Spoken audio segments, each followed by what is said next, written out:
Hello, everyone, and thank you so much for joining me on this podcast today. I know you could be doing a lot of things with your time, so I don't take it for granted.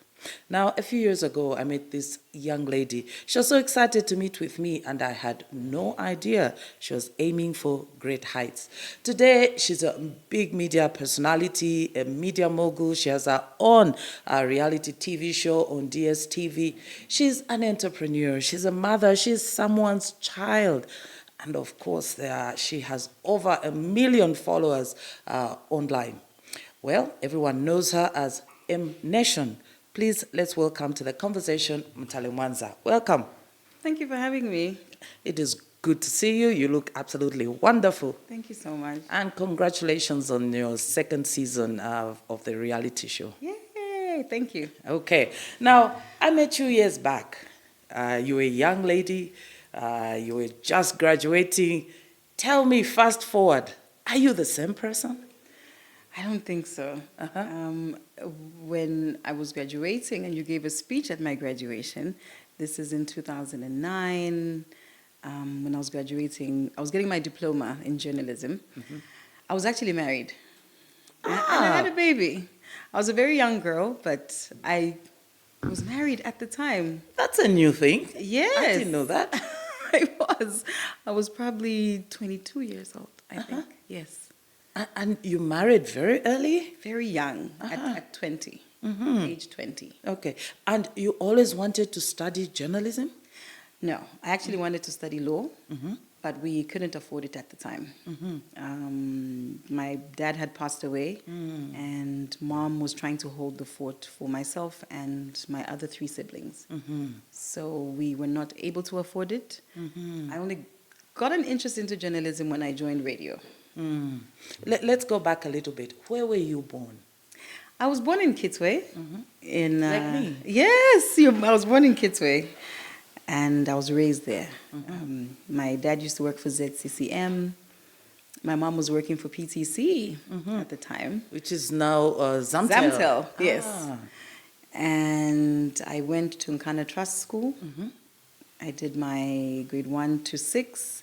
My mom thought I was really smart, so she requested that I write my grade 7 exam in grade 6. Because at the time it was an option, it was possible. So I skipped grade 7. I don't know what that's like. So I went straight to grade 8. I did 1 term at St. John's Convent, but I became a bit complacent. I started failing tests. And mom thought it wise to take me to Ibenga Girls, Kuibenga, Masaiti in Wansha. So and that's where you completed? Yes. Do you have siblings, brothers, sisters? Yes, I have 1 sister now, and I have 2 brothers. And I have a sister who's late. She left a child, Chileshe, who I have raised with my mom to this day. Now, you did mention you are married quite early. You still married? No. Secretly, maybe? No. I wish. I was married at the age 20 to Mwape's dad, Hancho's dad. His name is Kennedy Mwape. We were married for about 3-4 years. And we went our separate ways. I have attempted to, get married, or there have been some attempts after that. I've been engaged before, that didn't work out. And here I am just wondering what marriage is, or what it would be like all over again. Okay. Does it scare me? Yes. Okay. Have you practiced journalism? You had this training, you graduated. Have you been in the newsroom? Yes, I have. I actually did my internship at ZMBC Kitwe Studios for, I think, 2 months while I was studying at MEF. And after that, I did radio on Flavor FM. But I did work in the newsroom the whole time I was there. So I used to read the news, I used to do reports and things like that. So I do have quite an experience in the newsroom. You've been through the mill. Yes. Okay. But I enjoy writing more than reporting. Okay. I enjoy writing stories. Okay. Yes. I've heard you sometimes talk about yourself as Kopala. Well, what does that mean? What does that really mean? I left Kitwe when I was 2 years old, so I really don't... that's a long time. Exactly, and then I left Mufulira at 6. So what does Kopala mean to you? I've heard you refer to it before. Kopala is a lifestyle. Kopala is a way of life. There's a certain way that we were raised on the Copper Belt. Different from Lusaka people? 100%. In that we, how do I put this without offending anybody? We are taught to hustle for ourselves, right? We're taught to hustle for ourselves. Not that Lusaka people aren't, but there's a way that we have been taught to work without depending on people, if that makes sense. Okay. Kopala people are innovative. If you listen to most of the music that's playing on the radio right now, it has a certain tone, it has certain language, certain lingo that you really can't find in Lusaka. Okay, that's Kopala. But being Kopala generally, without even having to compare any towns, is just a way of life. It's the language, it's the dressing, it's the lifestyle, it's how you dance, it's how you move, it's how you talk. There's some gangsterism in there. It's the Atlanta of Zambia. But like in a cool way type thing, if I may. I think Kopala is just generally a lifestyle. Who are your Kopala friends, so to speak? Whom did you grow up with in the Copper Belt? My best friend till today, Maimbo, Victoria, though she's Kopala but from Ndola. I'm Kopala but from Kitwe. Claire, those people are still in my life, very active. And when it comes to the celebrity circles, obviously Makitu, Shefi, Chandana K. Yeah, we're very Kopala. Okay. Yes. When did you move to Lusaka? I moved to Lusaka in 2015. Yes. Why? Things didn't work out the way I expected because I was in South Africa. I moved straight from South Africa to Lusaka. Things didn't quite work out for me when I lived in SA. Things were going great until my relationship took a turn, so I had to come back. So you had to come back. And I didn't want to go back home to Kitwe.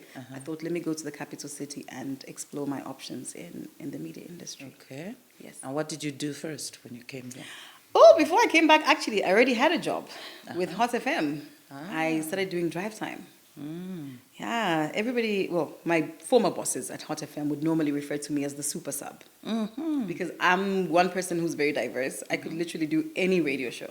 So I joined Hot FM with Tony Rollercoaster. We were doing the drive time show. Yeah, as time went on, I started doing radio after 6.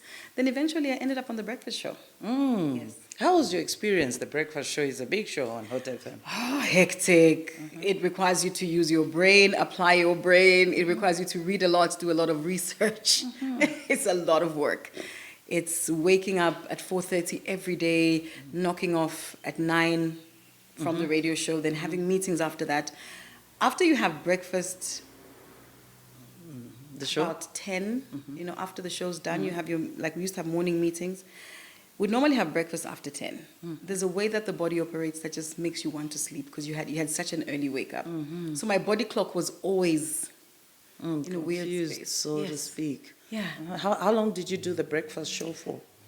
The breakfast show, what FM, I think 2 or 3 years. Yes. Yes. And what were some of your highlights on that show? Oh, goodness. So many. Was there a particular person you talked to, you interviewed, or particular experience? Man, I think the biggest highlight for me was being able to interact with callers every day, being able to solve problems. People would literally come to me with like serious life issues, and we would have to go get on the ground, get into the field, and investigate. Is this information that's been brought here credible? Is this accurate? Is this, before we take it on radio, is this newsworthy even?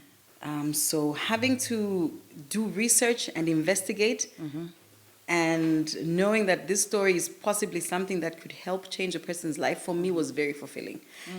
There are many other highlights, obviously, talking to different politicians, just holding them accountable to their actions. Okay. Yeah. Okay. Well, while you're at the breakfast show, I think I do remember one incident. First of all, you then became quite big on social media as well, isn't it? Was that a natural transition?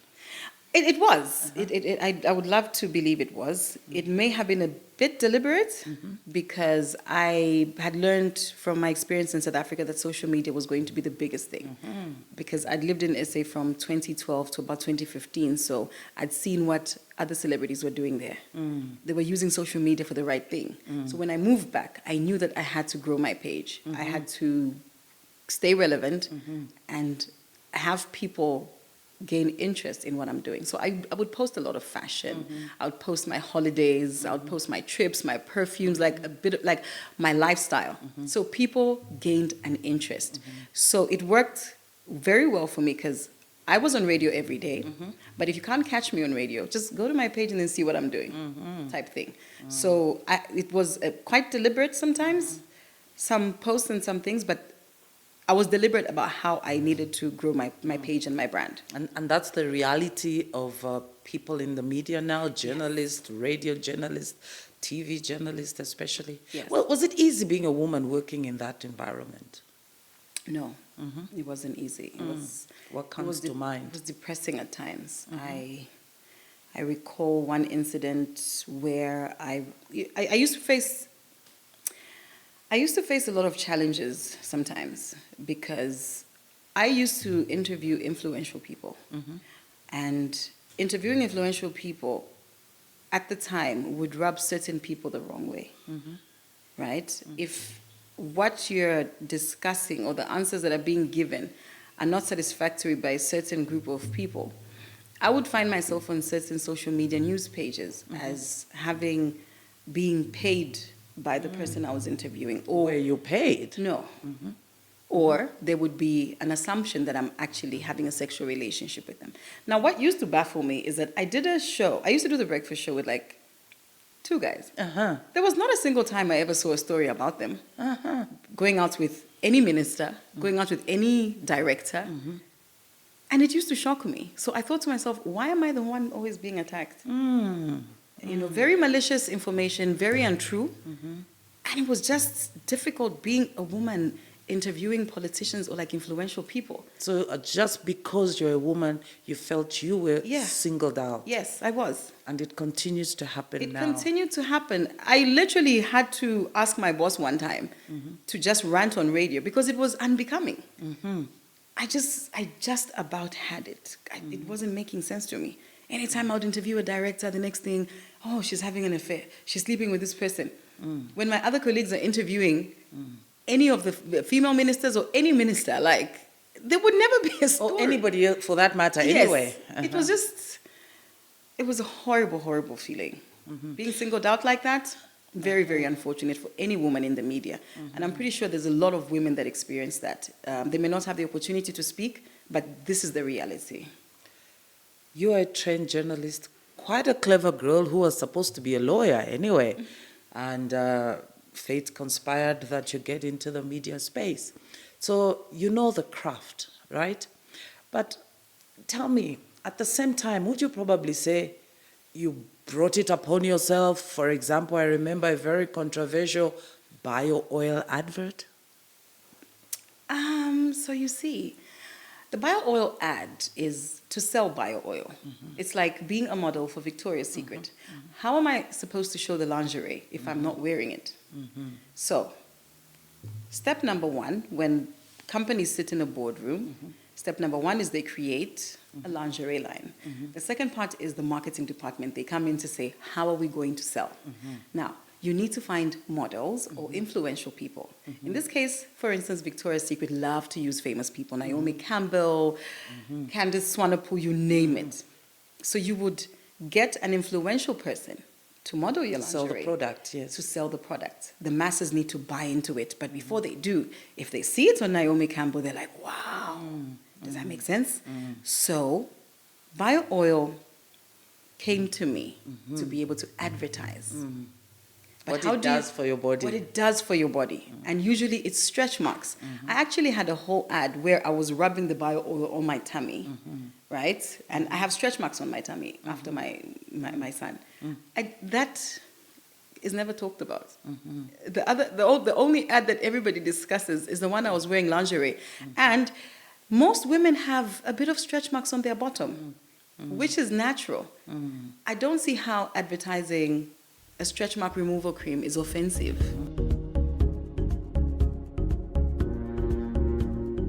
Mutale has just explained how she started her media career on the Copper Belt before she moved to Lusaka. After the break, she explains what happened next after leaving Hot FM.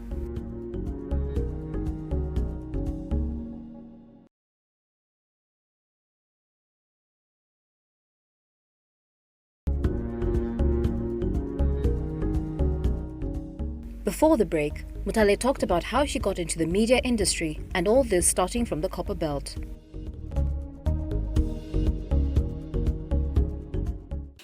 Would you say fashion has really changed in the last 20, 30 years? I mean, I remember myself personally getting into all kinds of encounters with my bosses over wearing short skirts, and now I see girls with ripped up jeans and bum shorts and so on. How has the social media influenced fashion change in Zambia? You know, I think you've got a point when you talk about fashion back in the day. I do remember your fashion sense. It was quite interesting. And you stood up for yourself oftentimes. I remember, I mean, I see a lot of pictures of my mom wearing like really short dresses, like way back in the 80s. They were actually shorter than what people wear today. Worse in the 60s. Exactly. So I think it's the way the world has changed when it comes to mindset. I can't speak for the time, but I don't know if we had as many rape cases or as many pedophiles at the time. Maybe people have gotten a bit, you know, certain individuals with their thinking and their, you know, their, yeah, I think let me just say their thinking. Maybe the way that our parents dressed way back in the day was a bit more acceptable and it was fun. And I don't know the rape statistics at the time. I don't know the kind of fetishes or fantasies that people would have that would probably put people's lives in danger. But I feel like fashion, yes, has changed, but people's way of thinking has also changed. So it's a bit scary. You want to wear a short skirt, but now you have to second guess and think, am I safe where I'm going? Like, is this okay? So if you marry that with social media, you will find that, okay, people are a bit more comfortable pausing in short things for social media than actually wearing them in real life. Because there's certain things that even I wear because I have to promote a certain clothing brand. I could wear for pictures on social media.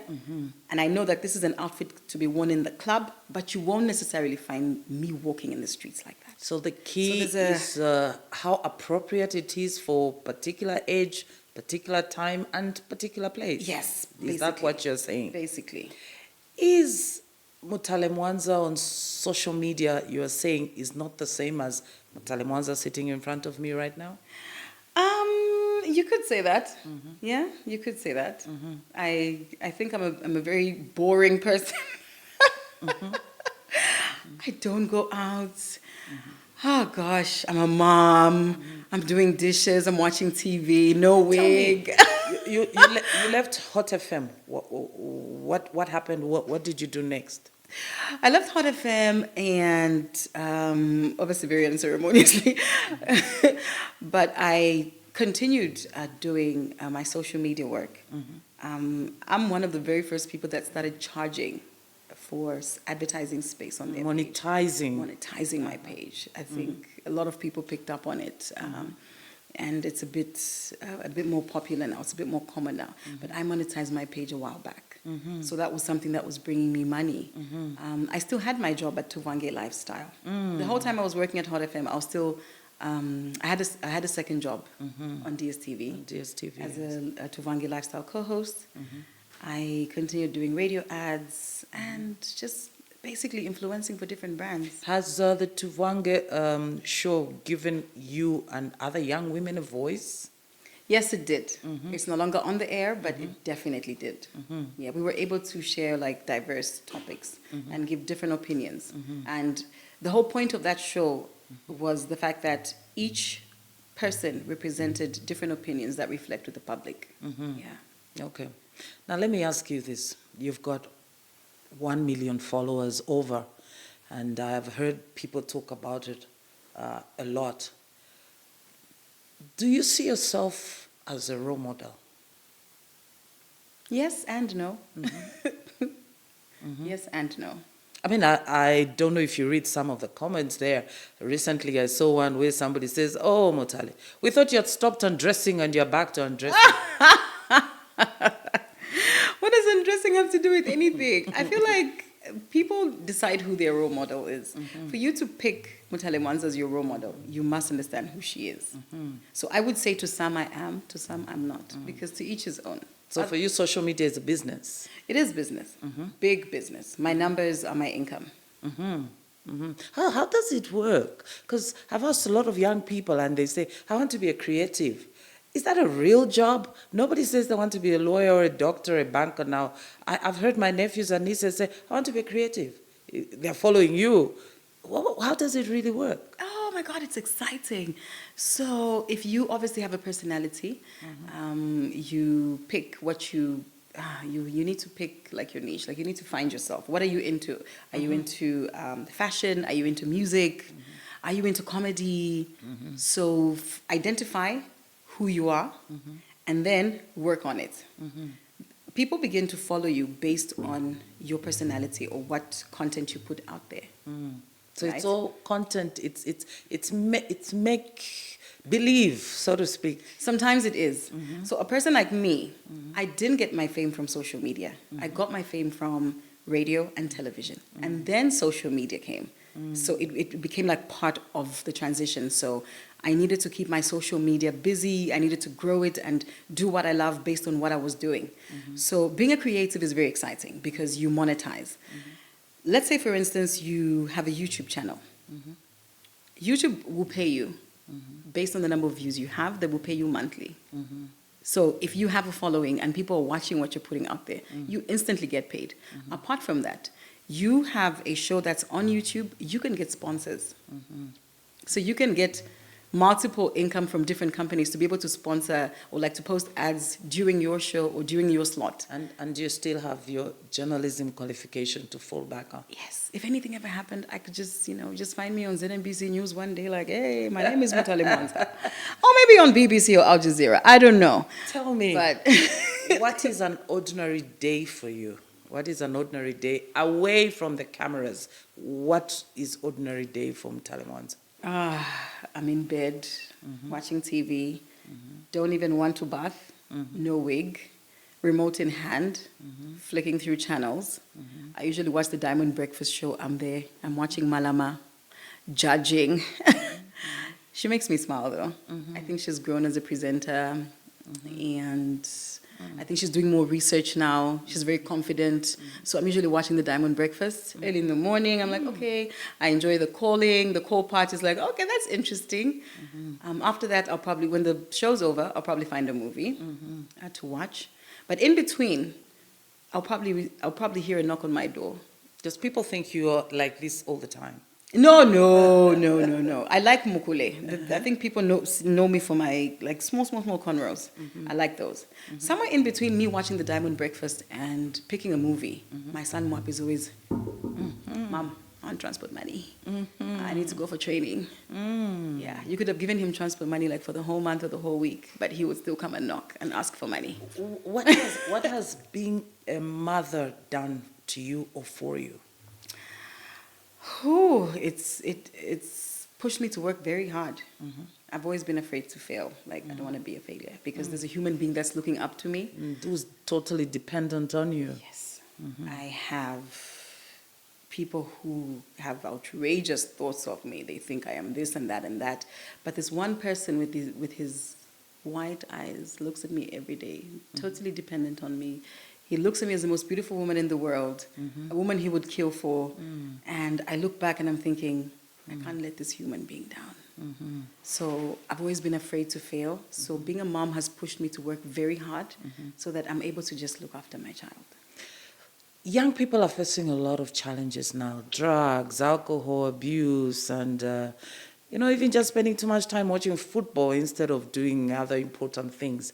Football's important, don't say that. And you are a brand I'm a ambassador for Bola Bet. Bet winner. Is it Bet winner? Yes. How do you reconcile yourself with that? I mean, is it something you're so happy to be associated with? Some people who say it's really disturbing young people, who are always betting on football and... People have different vices. If it's not alcohol, it's drug abuse. We could blame society for so many things. But the point is, do you realize how much employment betting companies give to a country, for instance? I'm an ambassador for BetWinner, and I have a very healthy paycheck from them as brand ambassador. I cannot force you to do what you want. Or I cannot force a person to do what they do not want to do. If betting is not your thing, please stay away from it. It can become quite addictive. Anything can be addictive.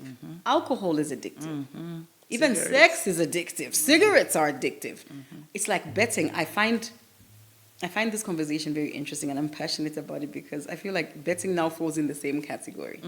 So if you can't control all these things and you feel like you can control that, I feel like that's very unfair. Let people decide what they want to do. Betting companies, yes, we could cause a harm, because some people consider it as gambling. But what are the benefits of it? There are a lot of people who are employed. Well, as you rightly say. Yes, and apart from me being a brand ambassador, there are people who take pictures for these betting companies, young creatives, cameramen, editors, who are all getting paid from all these betting companies. So if you have to stop an addiction, work on yourself. You can bet decently without it becoming an addiction. Everything in moderation. Like Everything in moderation. And everything else. Yes. Social media has no boundaries. It seems to get people to be more vengeful and more hateful because nobody can see them.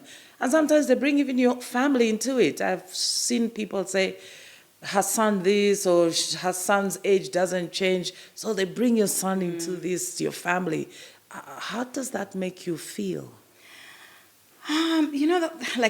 Foolish comments like that for me are just like, really? Like, were you there when I gave birth? I know that hurt people. I've noticed that. If you find a person who's consistently in your comment section posting or just spewing venom at every post, I stop to think, could there be something wrong in your life? Because this is a child. How are you okay saying something bad about a child? If you come from me, that's one thing. I'm an adult. But and then you want, should I really start discussing my son's age or even mine? So things like that which have no consequence, I just purely understand that people are being hateful or hurtful. I ignore because I feel I know what the truth is. So let's not even discuss this. Okay. So but there are times when certain things have been brought to the public, which I kind of felt hurt about. You try to ignore it, but it's hurtful. Yeah, it's hurtful because I think, But you know what I do? I block people, hey? I just use the block button. Before I never used to, but now I'm just no, I'm not going to tolerate this hate. It's unnecessary. Especially if you come from Mutale, is this family. Malawi connection for real, or it's all just for social media? Which connection? The friendship? Tell us. We just are in a great space. Yeah. And how was the visit to the UK? Very cold. I came back sick with a bad flu. Yeah, but it was very pleasant. Cold but pleasant. It was nice. Nice to be in London. Very expensive. Just realized how bad our currency is, but okay. Now, you are just on the second season of your reality show. Yes. How are you feeling? I'm excited. I'm actually very excited. I'm nervous because this season has got a lot of content. The only thing that we put out right now is a teaser, so people have no idea what to expect. But there's a lot of traveling in there, people's favorite celebrities, there's a lot of drama. My son is going pro. Yeah, I am trying to work towards an amazing event that's solidifying my legacy in the media industry, just culminating up to everything I've been doing all these years, where I've been taking my money and what I've been doing. It's something I want to put on the show. So I'm nervous and I'm excited. Yeah, being given an opportunity to have a second season by MultiChoice is humbling.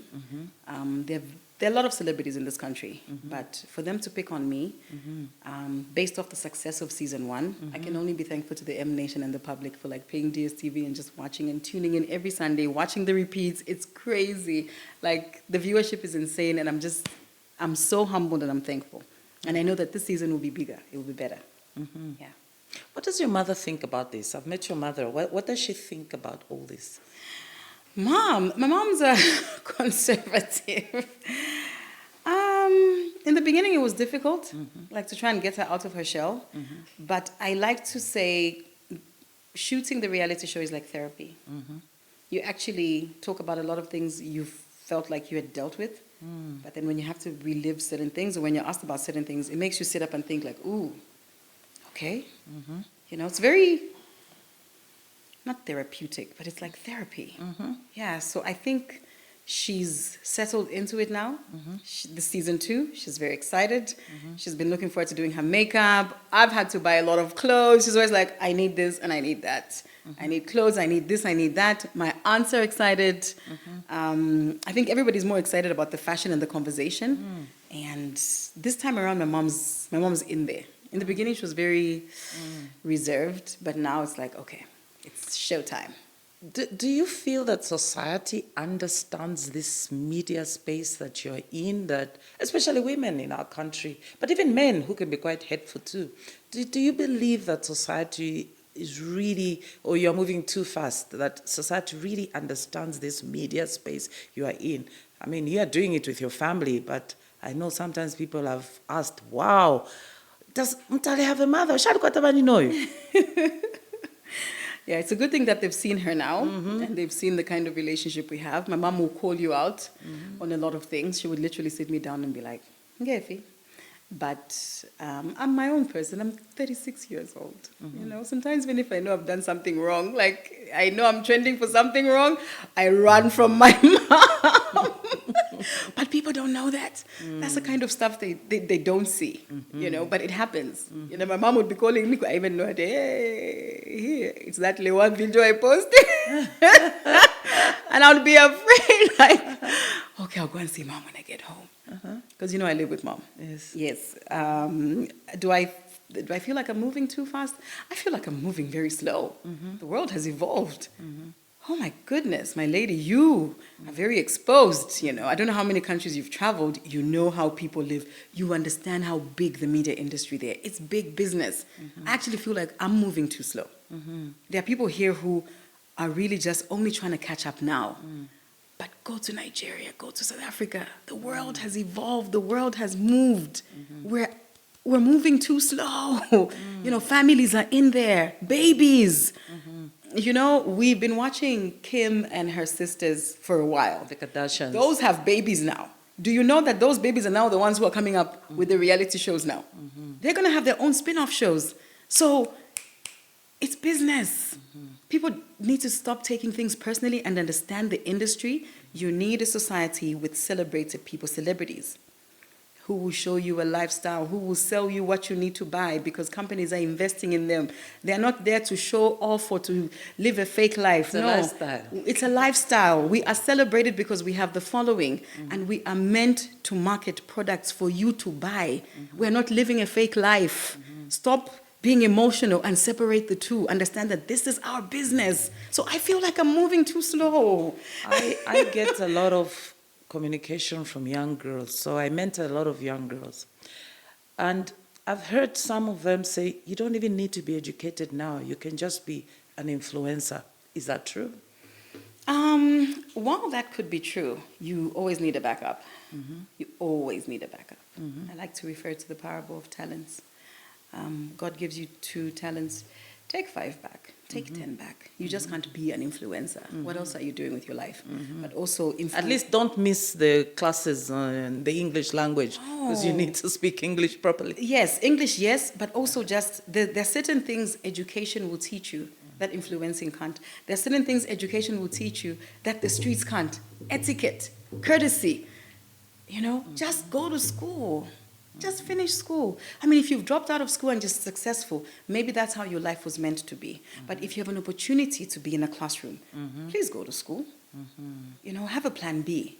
You know, my son and I have conversations sometimes about his football career. My son loves football. He's signed to a club now. Well done. I saw people talking about Borussia Dortmund, and I said, wait, what? My son's going to Europe? How come I didn't know? That is not the club, by the way. I think he was wearing like a tracksuit, and then I think I'd posted a picture to say, I really love this picture. I don't understand how that was misconstrued into the whole Borussia Dortmund thing, but I was you just put it in our faces. But I just said, I like this picture. But I talked to Hancho about having a backup. Football, yes, but what's the next plan? You could break a leg. Like even me, and I'm talking to you right now, I could lose my voice. You know, I had shingles on my face not too long ago. Things like that happen. Like I can't now take pictures and look pretty for marketing campaigns. Life happens. So you need a backup. If anything ever happened to my face, I could use my voice. If something happened to my voice and I still had my face, I could use that. If anything ever happened to both, God forbid, I have many other talents. Businesses set up.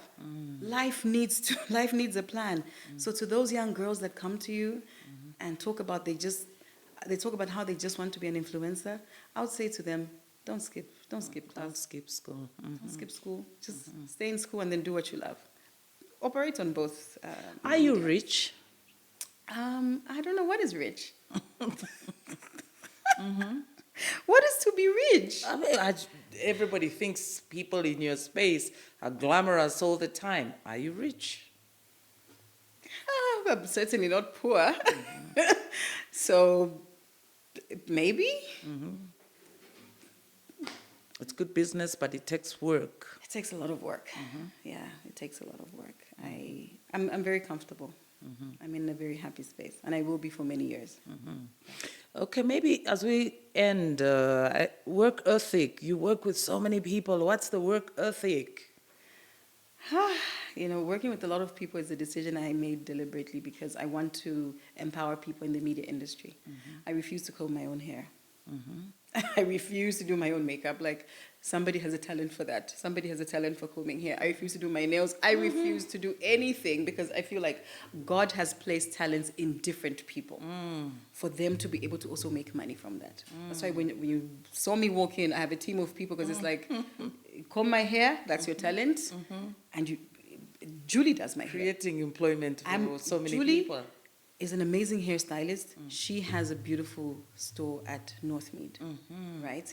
But she's also my personal hairstylist. So she's always there for me for important interviews like this one. I mean, I'm sitting down with the former minister. Julie had to pull up because I'm like, Julie, this is what you do. She has blessed hands, talented hands that she does hair properly and professionally. My makeup artist is amazing. So I can't take all these jobs and just do everything myself when there are people who can actually be paid to do them. So the work ethic for me and giving back to the media industry are just like married. I have a strict work ethic, and I believe I need to empower a lot of people around me to be able to make money off my brand. That's how we are all going to grow the media industry. Nigeria is where it is today because they have like service industry, over 500 makeup artists. In Zambia, we'll probably have like 10 and we're circling around the same ones. No, let more young girls and even boys learn how to do makeup. You know, let the industry grow. There's so much room for that. So, yeah. What's next? For Double M? Goodness. Yes, and tell me about M Nation. What's next? What's next? I'm working on putting out my M Nation merchandise. It's part of my legacy.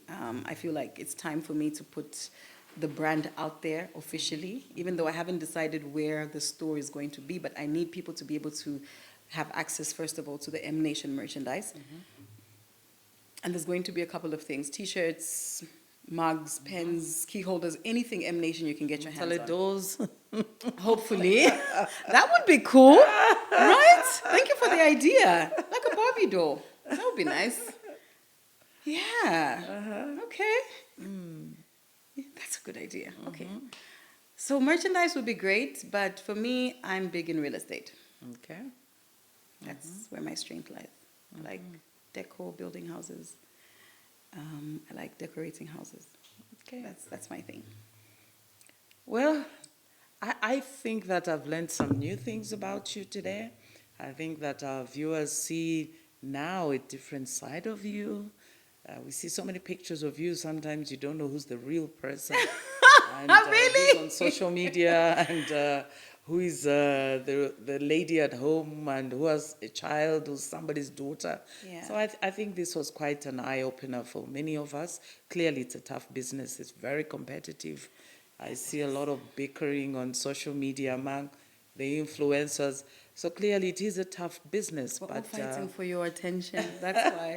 And the numbers. but it's a business that's here to stay. Yes. And for those that, engage properly, there's money to be made.